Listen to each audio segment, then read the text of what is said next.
warahmatullahi wabarakatuh.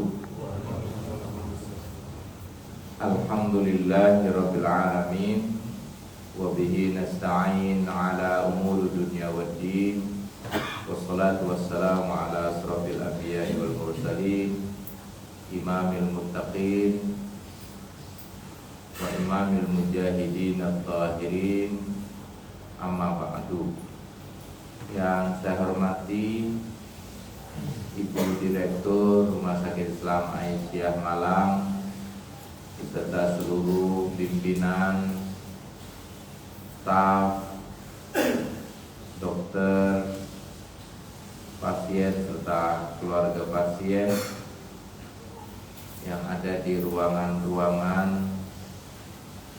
di kamar-kamar, di kantor-kantor yang ada di komplek Rumah Sakit Islam Aisyah Malang ini, serta jamaah sholat zuhur Masjid Al-Furqon rahimakumullah.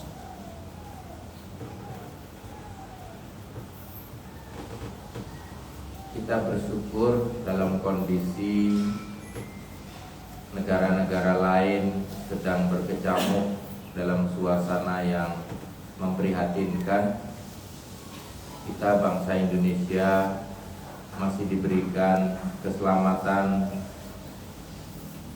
dan ketenangan oleh Allah Subhanahu wa taala, walaupun hari-hari ini adalah hari-hari politik yang pasti juga akan mempengaruhi suhu dan suasana serta kondisi bangsa kita. Kita yang sehat semoga bersyukur dengan sehatnya, dan yang sakit semoga bersabar dengan sakitnya. Bangsa-bangsa terdahulu juga diceritakan oleh Al-Quran dan diceritakan dalam hadis-hadis Nabi berkaitan dengan orang-orang yang juga dalam kondisi sehat dan kondisi sakit. Rasulullah SAW pernah menceritakan salah satu perilaku Bani Israel, yaitu keturunan Nabi Yakub, berkaitan dengan orang yang sakit. Ada 3 orang yang diceritakan oleh Nabi dalam hadis riwayat Bukhari dan Muslim dalam kitab Riyadhus Shalihin. Yang pertama yaitu orang yang kulitnya belang. Di sini ada jamaah atau pasien yang kulitnya belang. Biasanya kalau orang yang kulitnya belang itu malu untuk ketahuan sama orang lain, sehingga dia biasanya pakai baju yang cenderung lengan panjang. Makanya di sini kalau ada yang lengan panjang, mungkin ada yang punya penyakit kulit, atau mungkin kadas, kurap, panu, atau penyakit kulit yang lain, sehingga dia cenderung menutupi kulitnya dari pandangan orang lain. Yang kedua adalah orang yang botak kepalanya. Mohon maaf kalau ada yang tidak punya rambut. Waktu itu bangsa Israel juga ada golongan orang-orang seperti ini. Dan yang ketiga adalah orang yang buta matanya. Suatu hari Allah Subhanahu wa taala menyuruh malaikat untuk menjelma jadi seorang manusia dan kemudian bertanya kepada mereka. Ditanya, apa yang membuatmu sedih hari ini? Kata yang penyakit kulit, aku sedih karena kulitku ini seperti ini. Lalu ditanya, apa yang kau inginkan? Aku ingin sembuh. Lalu Aku ingin kulitku putih, halus, dan indah dipandang. Baiklah, semoga engkau kulitmu akan kembali menjadi bersih dan halus lagi. Jadilah kemudian kulitnya kembali halus. Dan kemudian malaikat ini atas izin Allah memberikan hadiah berupa unta yang bunting. Peliharalah ini, semoga bermanfaat. Yang kedua, didatangi lagi oleh malaikat, dan malaikat menjelma sebagai seorang manusia dan ditanya, apa yang kau sedihkan hari ini? Aku, kepalaku botak, aku tidak punya rambut, aku malu dilihat oleh orang, katanya. Apa yang kau inginkan? Aku ingin bahwa aku memiliki rambut kembali. Dan orang itu pun kemudian mengatakan, baiklah, semoga rambutmu kembali. Dan akhirnya rambutnya kembali. Dan dia senang sekali. Apa yang kau inginkan? Akhirnya diberikanlah sapi yang bunting sebagai hadiahnya. Senang sekali orang yang kedua ini. Nah, kira-kira pasien yang ada di sini mungkin juga berdoa seperti itu. Ada yang sakit stroke. Stroke itu karena mungkin melihat stroke gaji. Di sini ada yang sering melihat stroke gaji. Nah, siapa tahu antara stroke gaji dengan stroke belanja itu tidak seimbang. Ada yang mungkin sakit asam aurat karena mungkin auratnya sering terbuka. Ada yang sakit kolesterol karena mungkin kebanyakan makan tahu telur. Ada yang sakit diabetes karena mungkin betisnya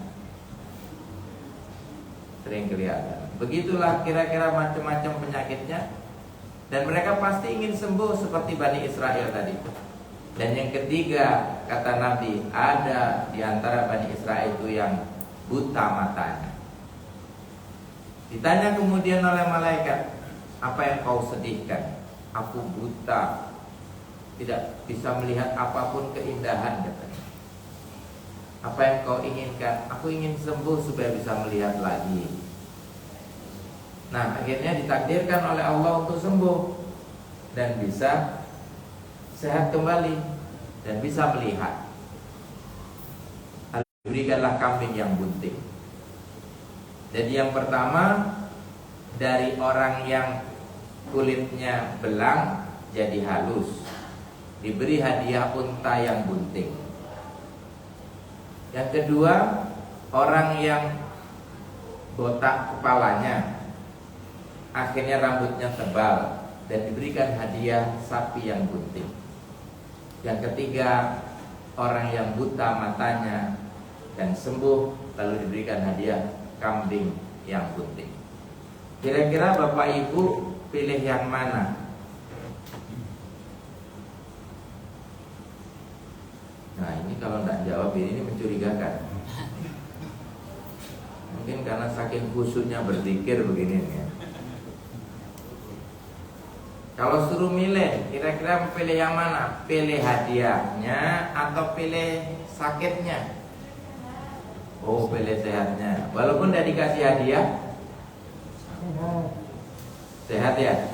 Nah, baik, nanti kalau ada acara jalan sehat, jangan harap-harap sama hadiah door prize ya. Kalau tidak dapat doornya, dapat prize-nya. Nah, saya lanjutkan Bapak Ibu. Ternyata unta, sapi, dan kambing yang bunting tadi beranak pinak, berkembang biak sampai kata Nabi, orang yang rambutnya botak tadi, yang kulitnya belang, yang matanya buta tadi memiliki lembah unta, lembah sapi, dan lembah kambing, saking banyaknya. Nah, malaikat kemudian Beberapa waktu kembali lagi, suatu saat setelah mereka itu kaya raya, sehat walafiat, dan kemudian mereka mungkin sudah lupa dengan kondisinya yang dahulu. Akhirnya apa yang terjadi? Malaikat itu disuruh oleh Allah lagi untuk menyamar jadi orang yang kulitnya belah.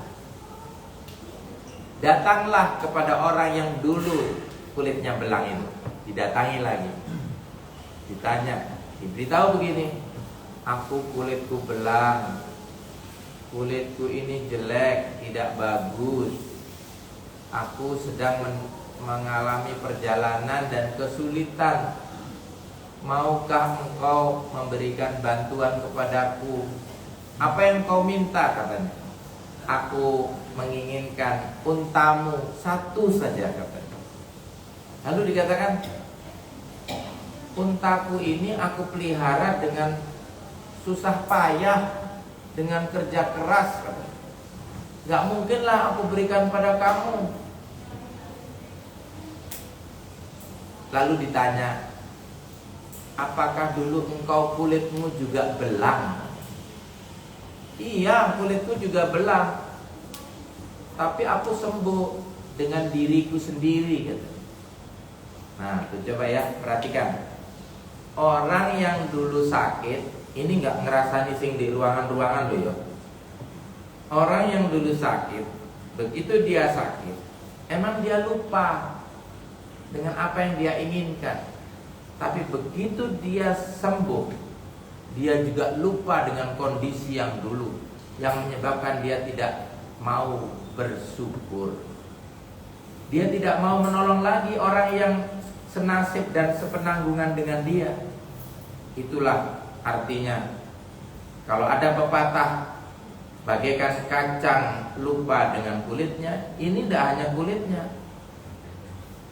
sak daun-daunnya ya lupa, sak pohon-pohonnya yang lupa, sak melihara ya lupa.